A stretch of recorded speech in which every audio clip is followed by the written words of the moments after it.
What business is it of yours as the House Minority Leader to push ABC News to explain its editorial decisions? Remember, what I'm asking right now are questions. I'm not trying to get into their editorial requirements, but don't they have a moral responsibility to notify the authorities?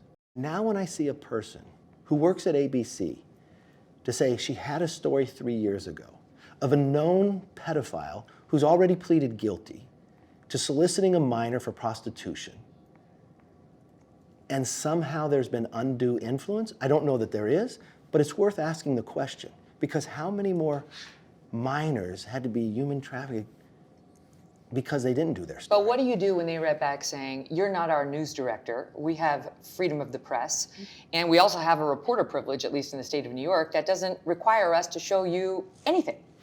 They don't have to give me from editorial, but why did they work so hard to call another network to fire someone they thought leaked it? I wish they would work this hard to look at themselves from a moral perspective. If somebody was a principal in a school and found this information, they may not have to go do an editorial about it, but wouldn't they go tell an authority? But they have a duty to report. News organizations don't have a duty to report, and may have a duty not to report a story if they can't shore it up with the appropriate sources. She had a victim that had pictures. She spent a lot of time at it.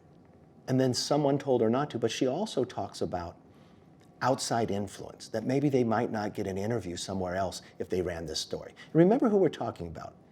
Epstein was very powerful. He's known as he may go down in history as one of the biggest pedophiles around the world.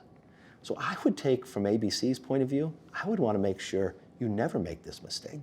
I think you would take these questions and want to answer them, but even ask your more internal questions.